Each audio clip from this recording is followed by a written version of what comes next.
Bonjour mesdames et messieurs et bienvenue au webinaire d'aujourd'hui. Je vous rappelle que cette téléconférence est enregistrée. Tous les participants sont en mode écoute seulement. Si vous êtes branché au téléphone et que vous avez besoin de l'aide du téléphoniste, veuillez appuyer sur étoile 0.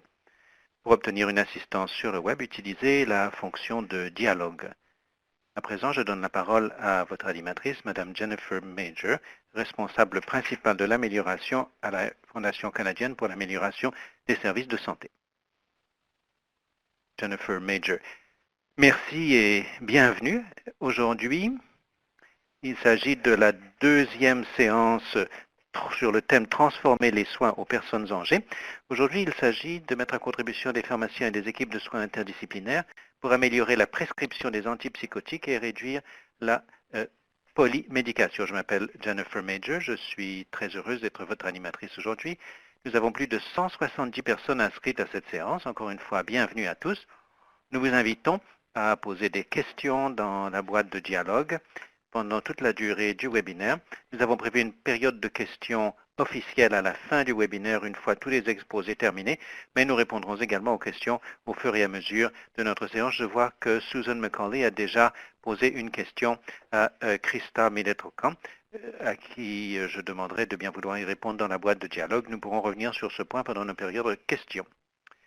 Je voudrais présenter à présent les personnes qui vont intervenir aujourd'hui. Je vous demanderai de vous présenter également dans la boîte de dialogue. Certaines ont déjà commencé.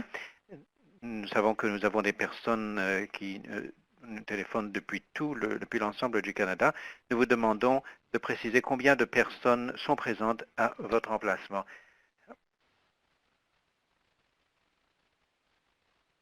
Alors, sont parmi nous aujourd'hui M. Alistair Bursey, président du conseil d'administration de l'Association canadienne de pharmacie pour l'année 2016-2017, diplômé de l'Université Dalhousie. Il est actuellement propriétaire exploitant d'une pharmacie Jean Coutu à Fredericton.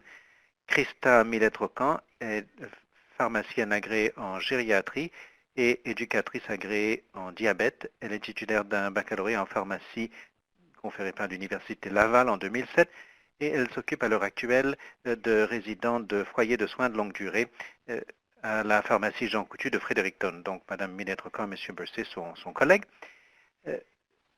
Est également présente la docteure Paula Rochon, qui est chercheuse principale à l'Institut de recherche du Women's College Hospital.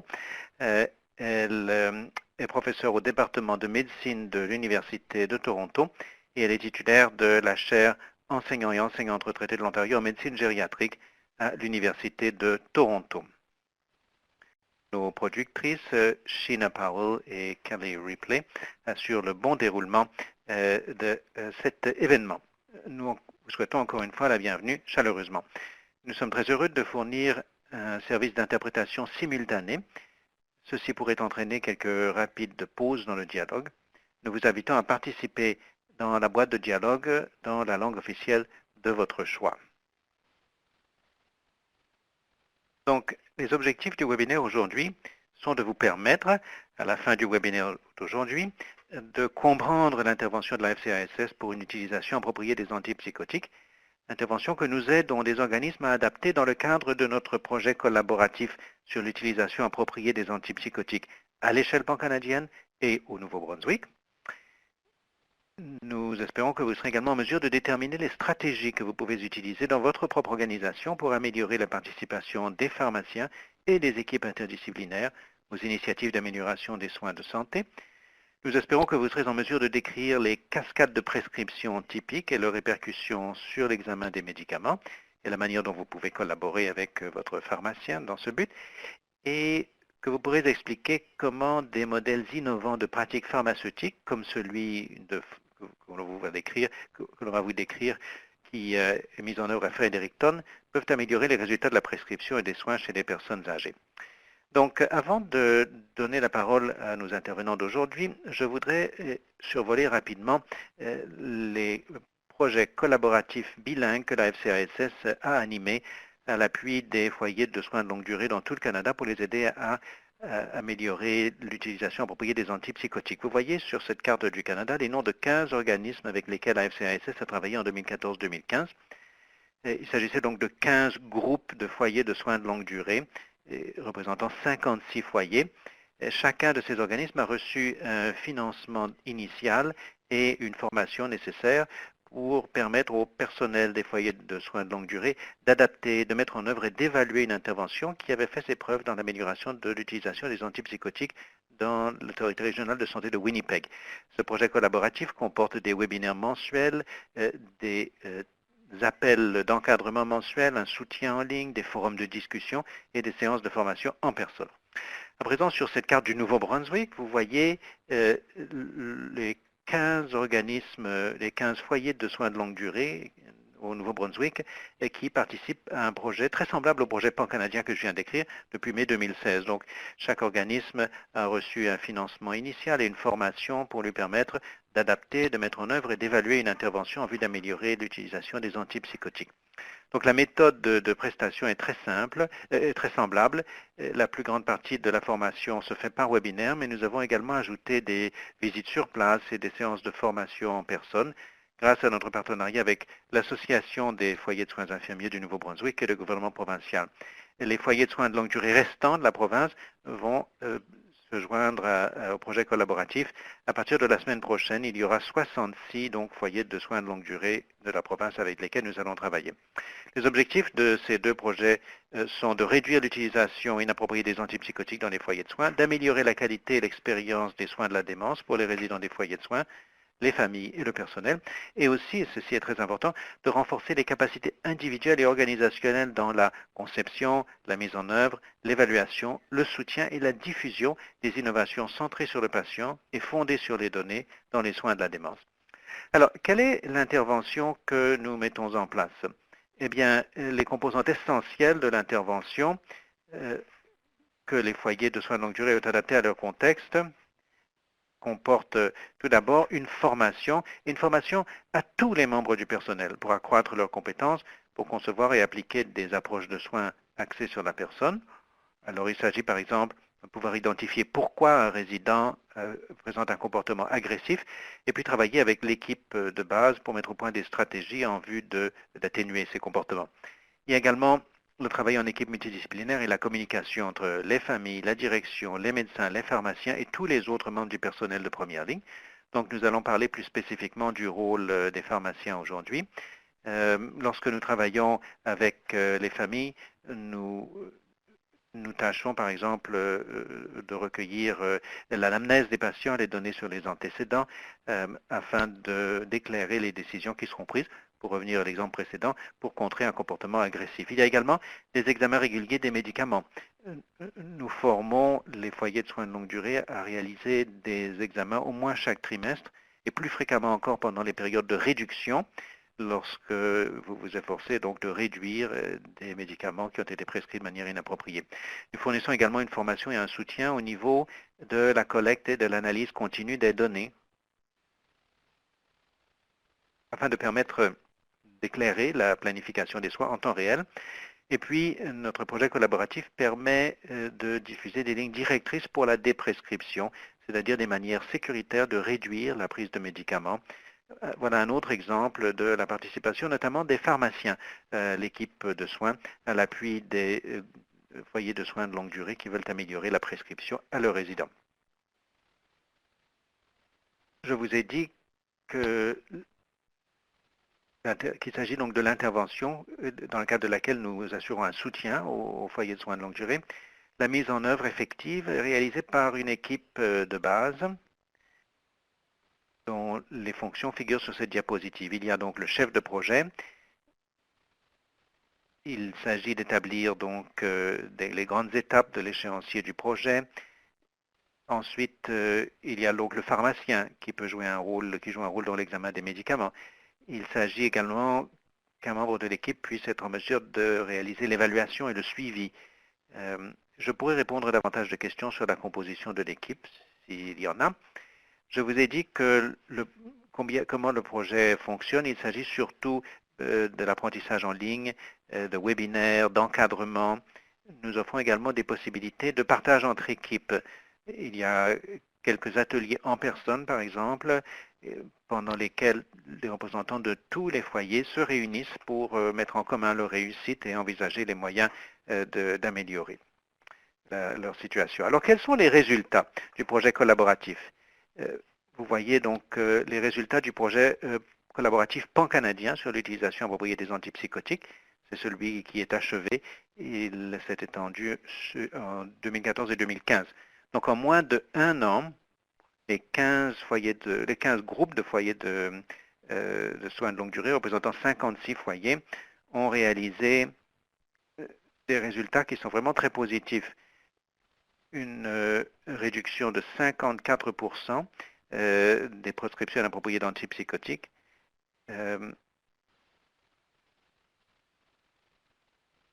dont 18% de réduction et 36% d'élimination complète des antipsychotiques. Il y a eu des réductions des chutes, des comportements verbaux violents, pas de hausse des comportements agressifs. Et ce que l'on ne voit pas sur cette diapositive, ce sont les anecdotes des résidents et des familles qui racontent qu'ils sont devenus plus actifs. Les résidents ont pu accomplir des activités de la vie quotidienne, s'alimenter, pouvoir s'entretenir avec leur famille et le personnel de soins. Nous obtenons d'ores et déjà des résultats semblables dans le projet collaboratif UAA Nouveau-Brunswick. Jusqu'ici, nous avons travaillé avec 15 foyers au Nouveau-Brunswick. Le troisième de cette série de webinaires au mois de février nous sera l'occasion de vous donner davantage d'exemples des résultats au niveau des foyers de Nouveau-Brunswick. Donc, nous espérons que vous y assisterez. L'un des objectifs clés de cet appel, c'est de parler de la participation des pharmaciens. Nous voulons vous proposer quelques stratégies que vous pourriez utiliser au sein de vos organismes pour faire participer les pharmaciens aux initiatives d'amélioration de la qualité. Dans le cadre du projet collaboratif pan-canadien et du projet collaboratif du Nouveau-Brunswick, les organismes avec lesquels nous avons travaillé ont suscité l'engagement des pharmaciens au cœur même de leurs équipes d'amélioration, avec les résultats positifs que l'on a vus. Au York Care Center, un foyer de 214 lits à Fredericton, au Nouveau-Brunswick, on a obtenu d'excellents résultats dans le projet collaboratif pan-canadien. En moins d'1 an, le centre de soins York a pu réduire les prescriptions inappropriées de 89%. Christa Millet-Rocan, à qui je vais donner la parole, était pharmacienne principale au sein de l'équipe de l'amélioration de la qualité. Alors donc, Christa Millet-Rocan va nous faire part des stratégies qu'elle a utilisées et de son rôle en tant que pharmacienne au sein de l'équipe d'amélioration et va vous proposer des conseils pour susciter l'engagement et l'amélioration de la qualité avec votre pharmacien et votre organisation. Mais avant de donner la parole à Christa Millet-Rocan, je vous demanderai de répondre dans la boîte de dialogue une réponse à la question suivante. Comment avez-vous mis en contribution des pharmaciens dans des initiatives visant à améliorer la prescription? Une fois la présentation plutôt de Christa Millet-Rocan terminée, elle pourra éventuellement commenter vos interventions dans la boîte de dialogue. À vous, Christa. Christa Millet-Rocan. Merci, Jennifer Major. Bonjour tout le monde. Je suis très heureuse d'être parmi vous aujourd'hui. Je voudrais évoquer notre expérience au centre de soins York au niveau de la réduction de l'initiative de réduction des antipsychotiques. Et la manière dont nous avons pu, dans le centre, a pu susciter l'engagement des pharmaciens dans cette initiative. Alors, je voudrais évoquer le rôle qu'a joué le pharmacien au sein de cette équipe. Donc, nous avons baptisé notre équipe d'amélioration de la qualité. Il y avait donc le médecin, un médecin et une infirmière, des aides-soignantes, il y avait des personnes des soins récréatifs, toutes sortes de personnes. Et en tant que pharmacienne, mon rôle consistait à participer à tous les examens de médicaments afin d'identifier des candidats à la réduction de prise d'antipsychotiques. Et cela a été fait de concert avec l'infirmière. J'ai également aidé les infirmières à mettre au point des calendriers de titration ainsi que des thérapies appropriées. Donc, comment réduire la prise d'antipsychotiques de manière appropriée? Si nous avions besoin d'autre chose pour contrôler un comportement, quelles étaient les autres options qui serait préférable aux antipsychotiques. Le pharmacien devrait être à la disposition de l'équipe en tout temps, en vue notamment justement de proposer, pas seulement aux personnes infirmières, mais aussi aux médecins, comme je le disais, des solutions de rechange. Les soins axés sur les patients sont au cœur de notre travail, donc il s'agit de la première solution de rechange, mais si cette solution ne fonctionne pas, quelles pourraient être d'autres options pharmaceutiques, d'autres solutions pharmaceutiques? Le pharmacien peut également intervenir auprès du personnel et des familles en vue de faire comprendre l'importance de la réduction de la prise d'antipsychotiques, en faisant valoir les risques qui sont associés à la prise d'antipsychotiques, et de rassurer les familles, tout cela en rassurant les familles que nos initiatives visent à améliorer la qualité de vie des résidents et à réduire un minimum le gaspillage de médicaments. Certaines personnes prennent les antipsychotiques, mais sans résultat. Nous leur donnons des médicaments pour rien. Le pharmacien peut également contribuer à faire participer les médecins et les familles aussi, comme je l'ai dit tout à l'heure. Le pharmacien, enfin, anime certaines des séances de formation du personnel. Au centre de soins York, il y a eu pas mal de séances à l'intention du personnel sur les antipsychotiques. Que sont-ils? Pourquoi sont-ils à déconseiller? Pourquoi en réduisons-nous la consommation? Quel genre de calendrier de titration mettons-nous en œuvre? Et pourquoi il est important de trouver la dose efficace la plus basse? Donc, les pharmaciens ont établi des pratiques exemplaires. À l'école de pharmacie, on nous dit toujours d'utiliser les pratiques exemplaires et ces pratiques sont fondées sur des données probantes.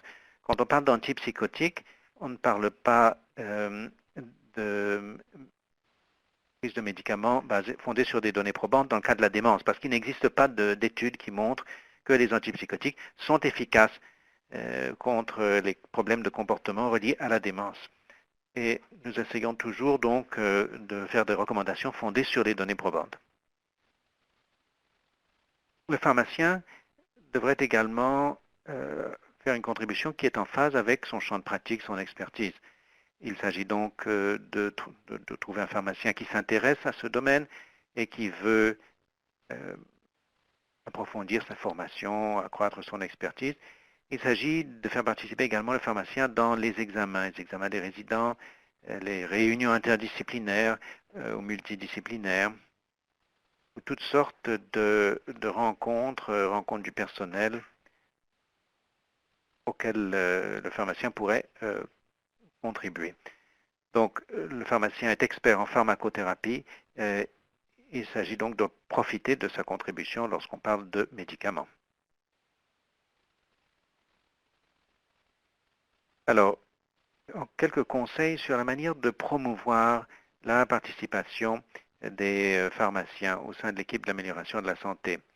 Donc, quelques conseils et suggestions à l'intention des gestionnaires au sein de ces équipes.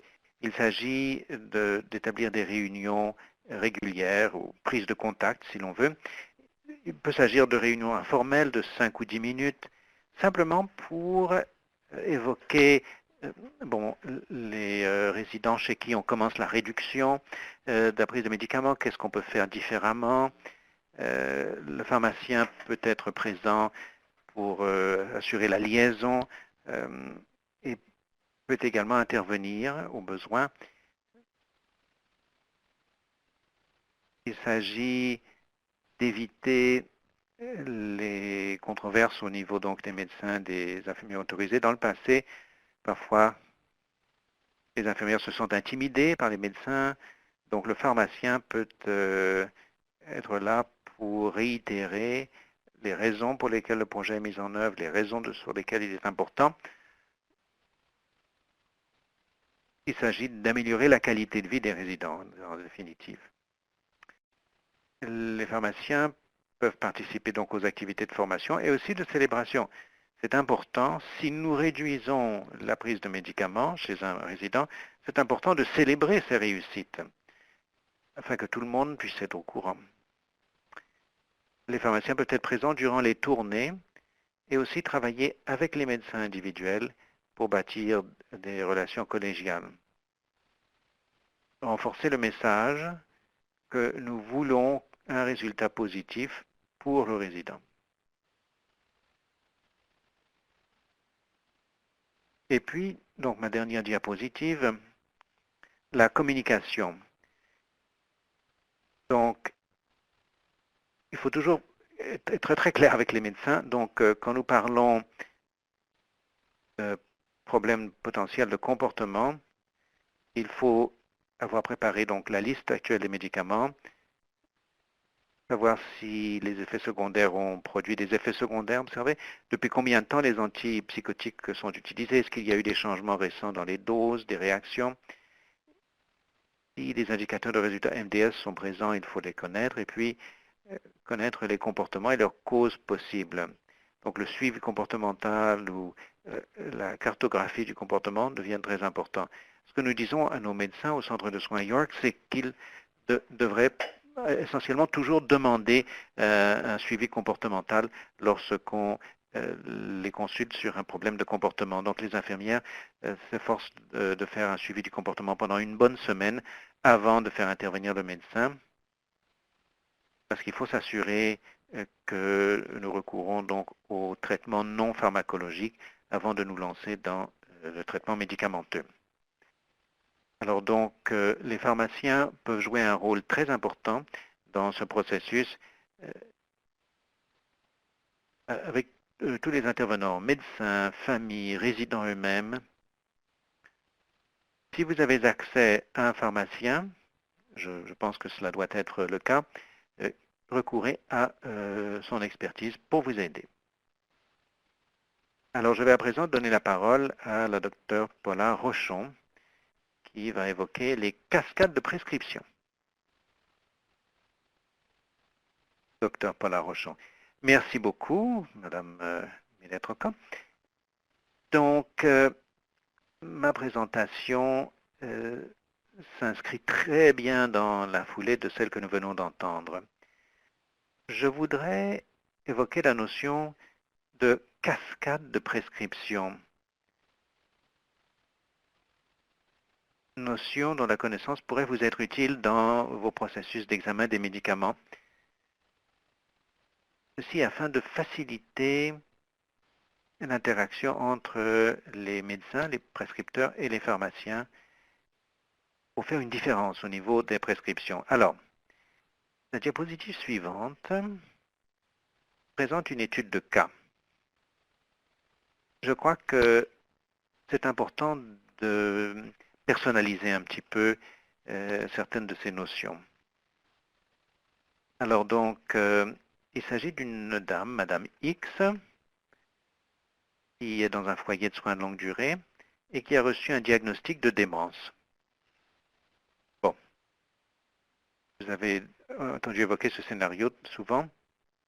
Elle a commencé par recevoir un antipsychotique atypique pour gérer certains problèmes de comportement associés à sa démence. Alors, si je vous demandais, est-ce que vous auriez des inquiétudes à ce sujet? Je sais que vous diriez sans doute un certain nombre d'éléments. D'abord, quel était le problème de comportement? Quelles autres stratégies avaient été essayées pour maîtriser ce comportement avant l'intervention pharmacologique? Alors, il s'agit d'une dame qui a commencé à prendre une thérapie antipsychotique. Alors, quelques mois après, en fait, cela a pris quelques semaines à quelques mois, le personnel a remarqué que cette dame marchait différemment que dans le passé. Elle ralentissait, elle marchait moins bien en fait. Et bon, le personnel ne savait pas très bien quoi en conclure. Donc encore une fois, je vous demanderai, qu'est-ce qui vous vient à l'esprit quand vous voyez quelque chose comme cela? Et à quoi pensez-vous? Alors, ce qui s'est produit, c'est que son médecin prescrit des médicaments pour traiter la maladie de Parkinson. Parce que le médecin pensait que cette dame commençait à présenter des signes de maladie de Parkinson et qu'elle avait besoin d'un traitement. Alors la question que je vous pose, est-ce que c'est un problème? Et est-ce que cela vous préoccupe? Alors je vous laisse y réfléchir. Ceci m'amène à la notion que je voudrais évoquer, parce que je pense qu'il s'agit effectivement d'un problème.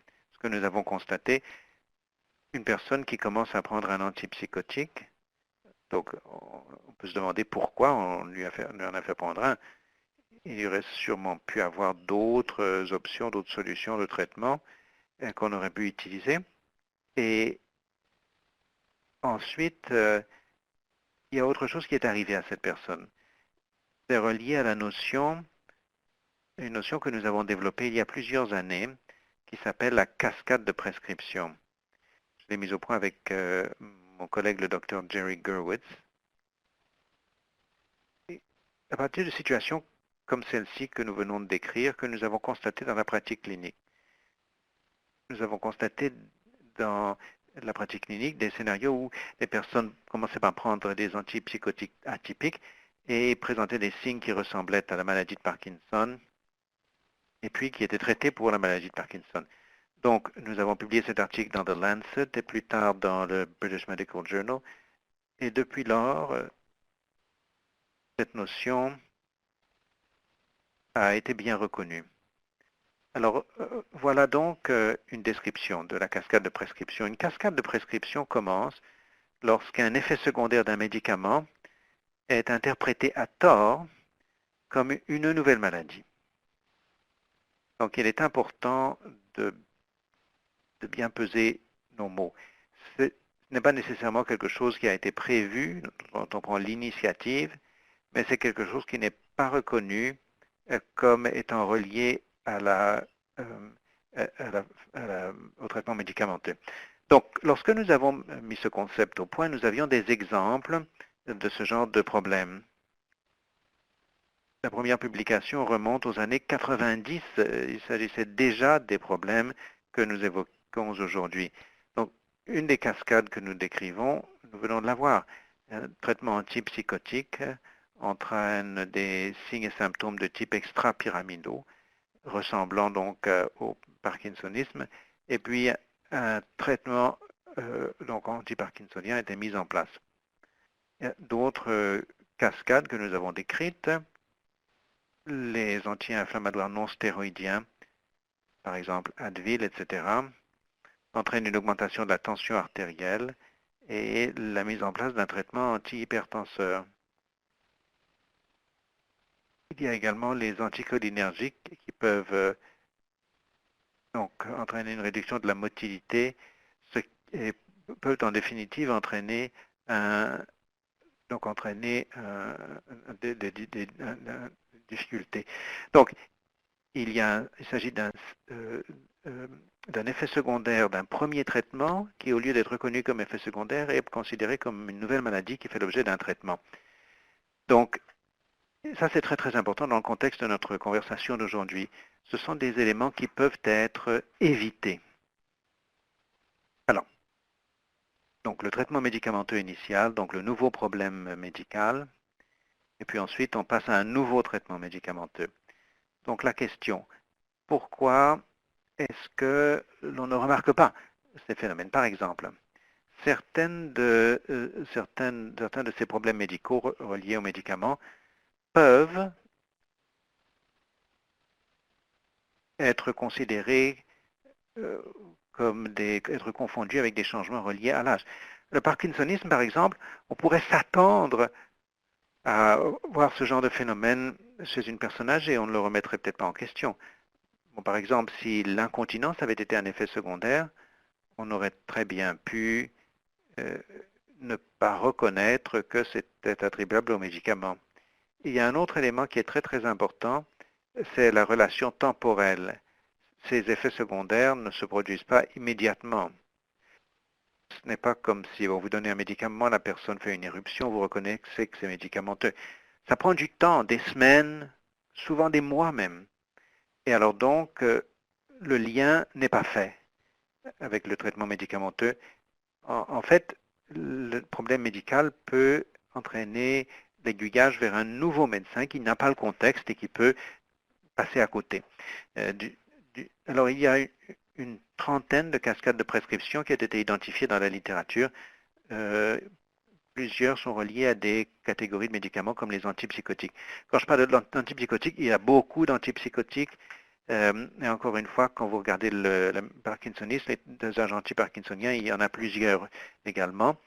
Donc, une seule classe de médicaments peut s'appliquer à de nombreux traitements individuels, de nombreux traitements médicamenteux individuels. Donc, il faut y penser parce que ce genre de phénomène est en fait beaucoup plus courant qu'on ne le prévoirait. Alors, comment cela est-il relié à la manière dont nous utilisons l'information pour améliorer notre capacité de prescrire? Donc, cela peut nous aider dans ce processus que nous envisageons. Voici donc les principales étapes du processus consistent tout d'abord à vérifier tous les médicaments que le patient prend actuellement et réfléchir aux raisons pour lesquelles il prend chaque médicament. Dans le cas de Madame X, on commence par se demander, mais pourquoi prend-elle un antipsychotique? Est-ce qu'il est vraiment indiqué? Et puis on se demande encore quel est le risque global de problème. Nous nous inquiétons de l'emploi d'antipsychotiques et des problèmes possibles qu'il peut entraîner, surtout lorsqu'il existe d'autres possibilités. Ensuite, troisième étape dans le processus de déprescription, c'est d'envisager la possibilité d'abandon de chaque médicament. Quels sont les médicaments qu'on pourrait cesser de prendre? Et en particulier, est-ce que certains de ces médicaments font partie de cascades de prescription? Car cela vous montre que non seulement un médicament pourrait être abandonné, mais deux, possiblement, pourraient ne plus être nécessaires. Et quand on parle d'abandon, cela ne veut pas nécessairement dire que le médicament est toujours abandonné. Parfois, il l'est, mais c'est la possibilité de réfléchir au moins à la réduction de la dose, à la titration, d'envisager la substitution d'un autre médicament dans certains cas. Dans certains cas, le médicament peut donc être remplacé par une solution de rechange moins dangereuse. Et cela doit être fait en consultation avec le pharmacien, comme nous venons de l'entendre dire. Alors, quelques messages globaux que nous devons envisager pour prévenir et prévoir les cascades de prescription. Tout d'abord, examiner périodiquement les régimes médicamenteux de toutes les personnes âgées dans ce contexte. Et c'est là qu'il est important d'envisager l'utilisation des antipsychotiques pour voir pourquoi le patient prend cela, s'il y a un processus de revue régulier qui permettrait donc de mettre cela en œuvre, outre les autres initiatives. Et puis, il y a la possibilité donc de se demander, bon, est-ce que la prise de tel médicament peut être abandonnée s'il n'y a pas de besoin, si le besoin ne s'en fait plus sentir. Donc, le message clé, c'est d'envisager les effets indésirables des médicaments comme une cause potentielle de tout nouveau symptôme. Si un nouveau symptôme apparaît, demandez-vous s'il ne pourrait pas être causé par un médicament. Ça devrait être une des premières questions que vous vous poseriez. Et l'un des médicaments qui nous préoccupe au premier chef, bien entendu, ce sont les antipsychotiques. Et puis envisager des traitements non pharmacologiques, vous l'avez déjà dit, surtout dans le cadre de la réduction des antipsychotiques, il faut d'abord, en première ligne, il s'agit également d'envisager la possibilité de réduire la dose ou d'envisager la prise d'autres médicaments, si ceux-ci sont davantage indiqués. Alors voilà qui conclut ma présentation sur les cascades de prescription et je vous laisse réfléchir à la manière dont cela pourrait s'appliquer à l'initiative en place pour réduire l'utilisation des thérapies antipsychotiques. Jennifer Major. Merci, Dr. Rochon. Avant de donner la parole à M. Bursey, je voulais vous poser une question.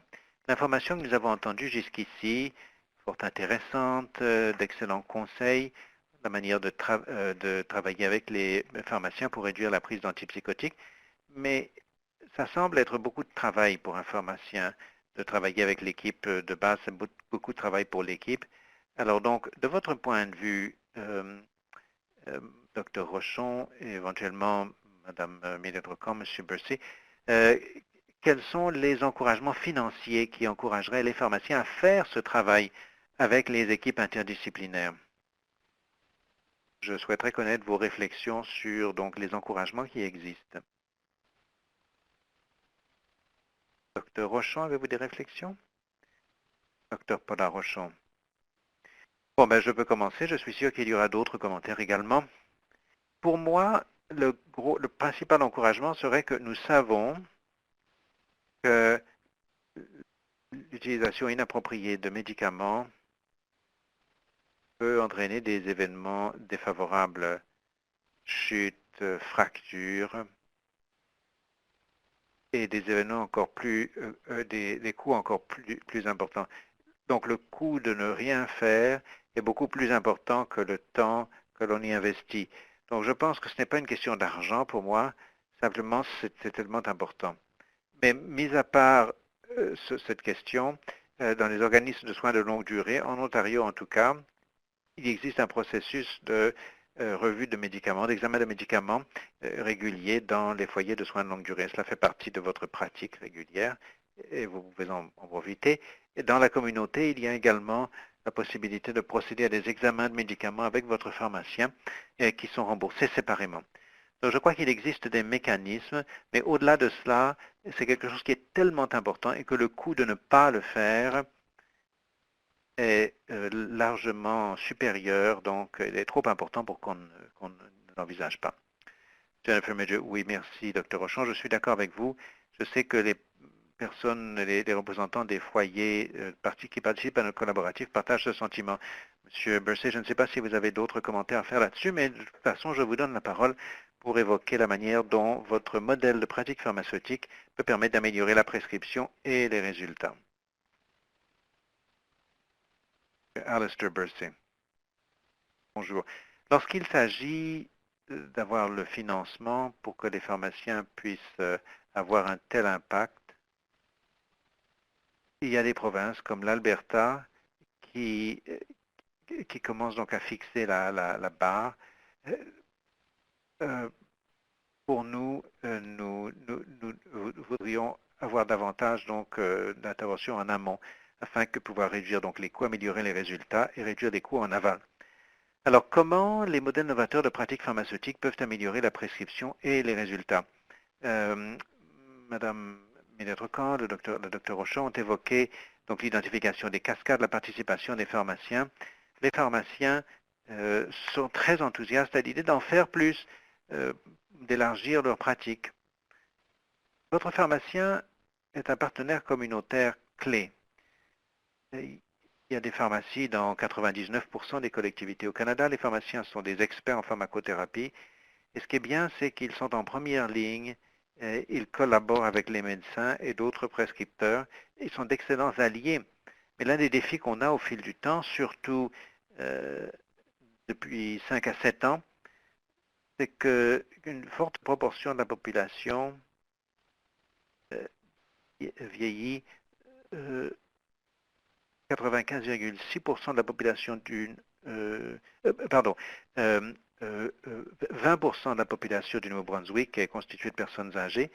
Et donc, ces patients ont des préoccupations qui vont croissant. Donc, les pharmaciens, au fil du temps, ont dû accepter le changement. Il y a une dizaine d'années, nous avons commencé à jeter les bases du changement,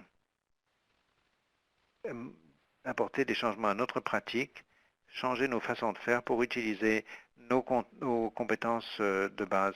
Il ne s'agit pas nécessairement d'exécuter techniquement une ordonnance, mais les éléments cognitifs.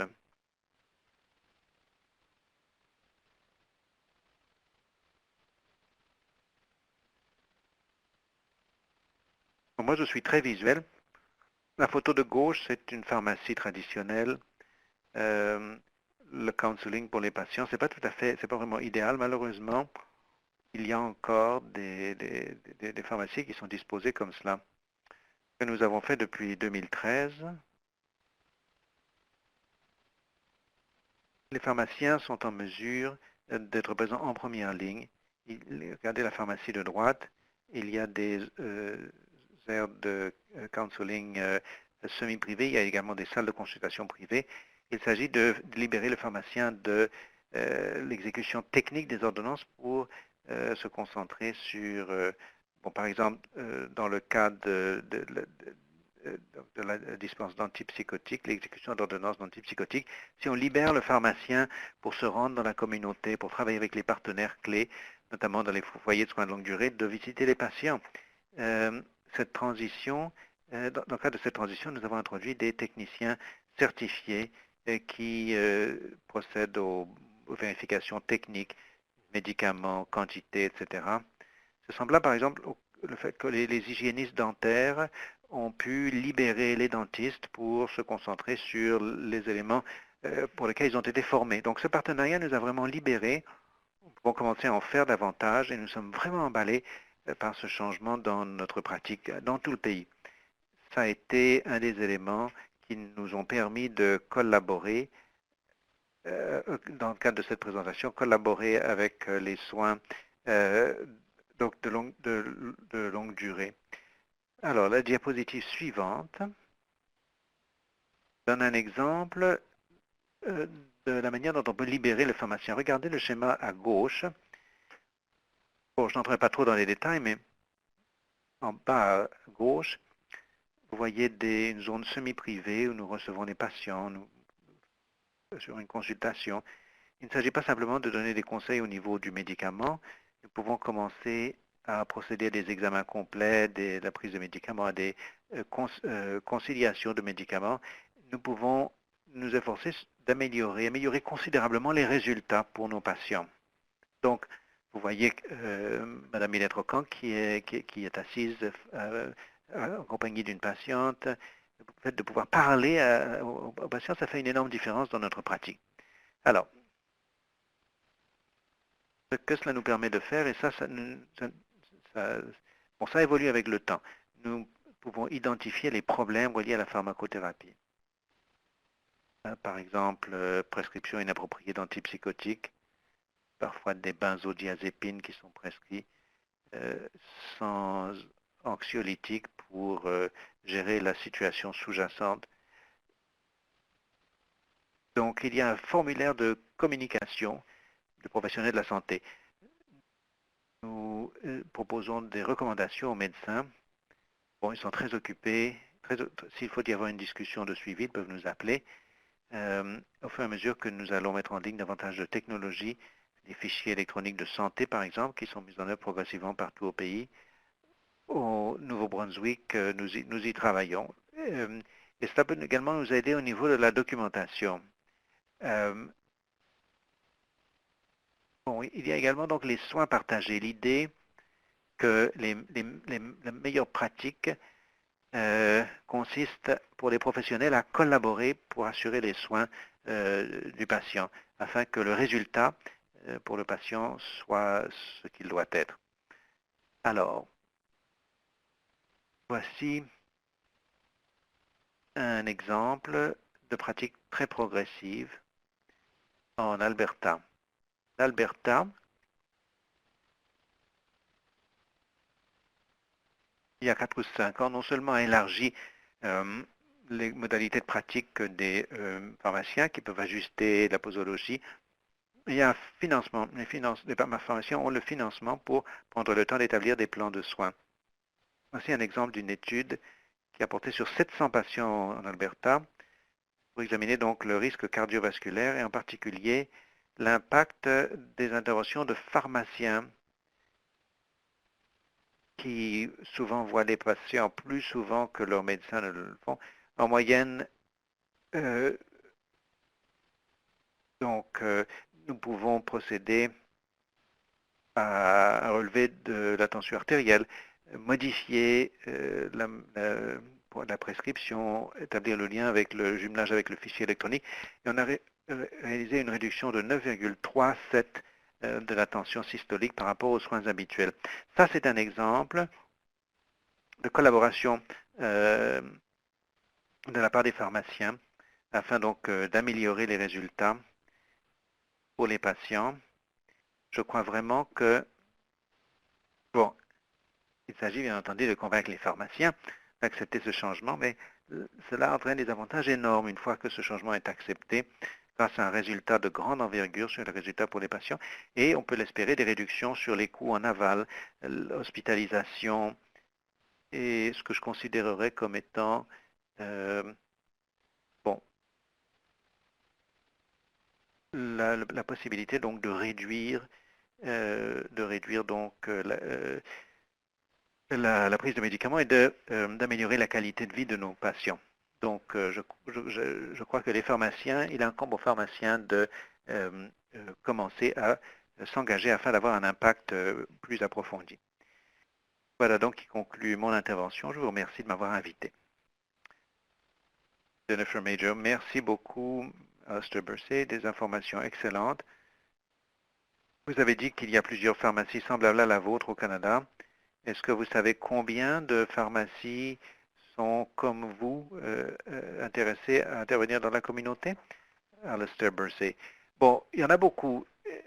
On s'est rendu compte il y a quelque temps qu'il faut compter davantage sur les pharmaciens. Cette transition est en cours en Alberta et en Colombie-Britannique. C'est un gros changement. C'est coûteux de reconfigurer une pratique pour parvenir à ce paradigme. Certaines des pratiques n'ont pas nécessairement l'orientation physique, mais ils prennent quand même le temps. Ils travaillent donc avec ce qu'ils ont et ils peuvent voir les patients à domicile. C'est difficile de préciser un chiffre, mais je dirais il y a des centaines, voire des milliers de pharmacies dans l'Ouest, parce qu'il y a des groupes de pharmacies, surtout en Colombie-Britannique, qui ont adopté ce genre de disposition des lieux, des locaux. Donc, au fur et à mesure qu'on investira du financement dans ce domaine, il y aura une masse critique qui va se créer. Et ce qui est intéressant également, c'est que d'autres instances, l'Australie par exemple,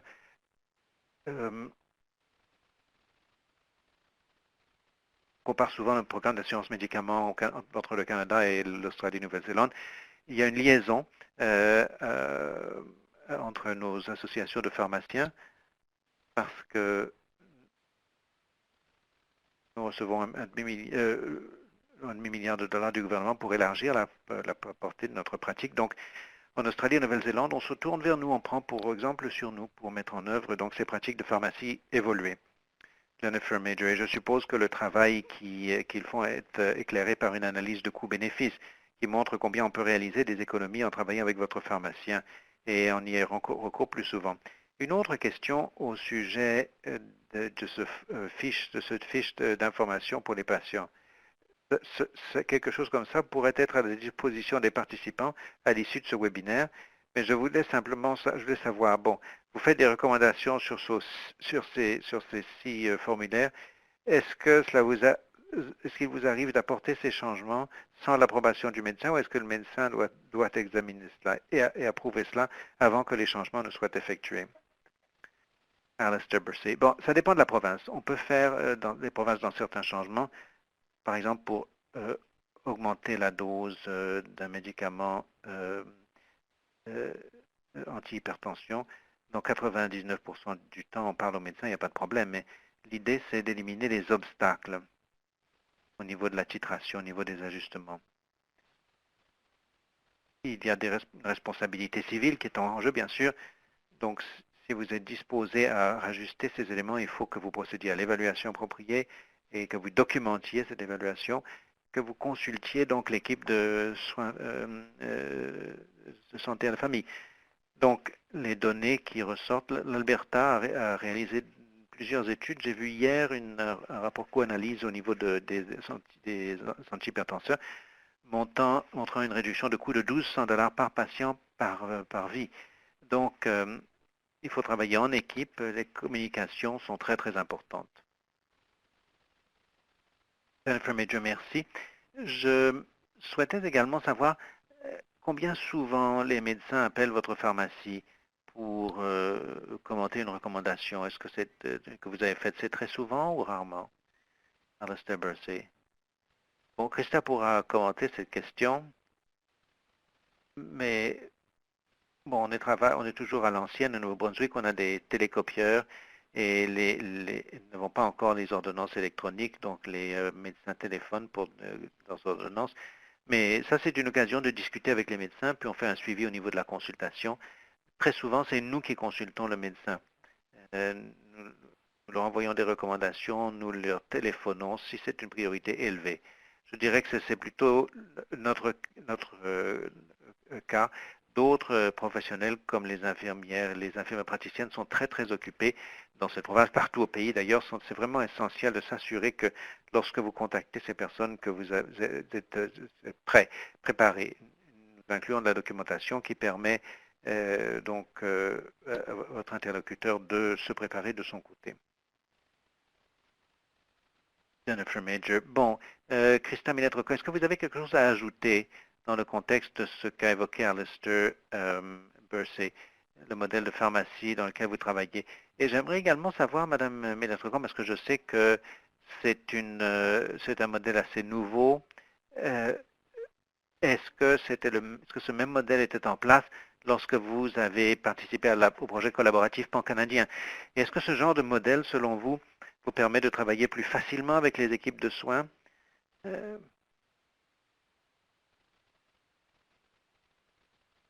Christa Millet-Rocco. Bon, tout récemment, nous avons rénové notre pharmacie. C'est depuis le mois de mai dernier. Quand nous avions participé au projet pan-canadien, nous n'avions pas ce modèle encore en place.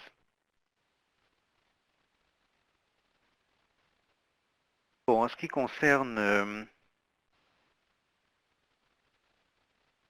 la possibilité d'aider les équipes de soins, quand c'est moi qui suis un patient, je me rends au foyer de soins de longue durée. Et le fait d'avoir la disposition des lieux dans la pharmacie, cela me donne davantage de temps. Si j'ai besoin de téléphoner au médecin, si j'ai besoin de téléphoner au foyer, je dispose du temps pour le faire.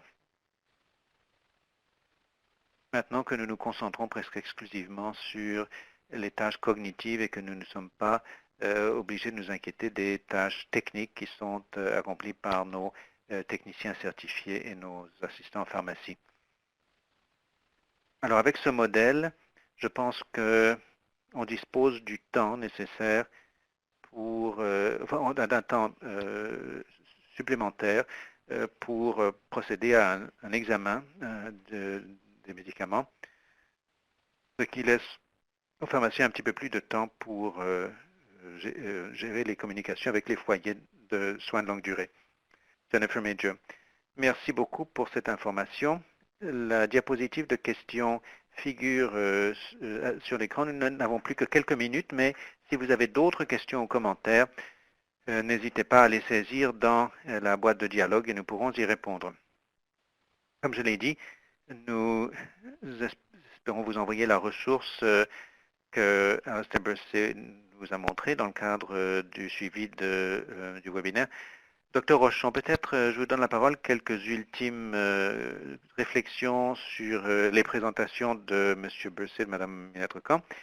Et ensuite, nous allons conclure rapidement et procéder à notre sondage. Docteur Paula Rochon. Eh bien, c'est merveilleux de voir toutes les ressources qui sont disponibles à la disposition des pharmaciens, de voir combien tout le monde collabore pour assurer en groupe la prestation des soins, ce qui peut faire une grosse différence pour améliorer les prescriptions. Des gains importants ont été réalisés à cet égard et ce projet illustre donc la conjonction de tous ces éléments. C'est une excellente occasion de mettre en pratique ce que nous savons en vue d'améliorer les résultats. Donc c'est vraiment merveilleux à voir. Jennifer Major. Alors, je voudrais à présent vous vous parler des webinaires à venir de la Fondation. Le 27 janvier, nous organisons un webinaire sur le Forum international Nous sommes ici, qui met en vedette les expériences et les recommandations des jeunes autochtones. Et le 8 février, nous allons tenir le 3e webinaire dans cette série-ci, Transformer les soins en personnes âgées. Si vous assistez à cet appel, nous allons vous en dire davantage sur les résultats que nous avons constatés au Nouveau-Brunswick dans le projet collaboratif sur l'utilisation appropriée des antipsychotiques. Et le 22 février, un appel de proposition de la FCASS pour l'innovation en soins palliatifs. Alors, il ne semble pas y avoir d'autres questions. Je vais donc ouvrir donc le questionnaire. Je vous remercie tous pour votre participation. Vos réponses n'apparaissent pas à l'écran. Il s'agit donc de réponses anonymes.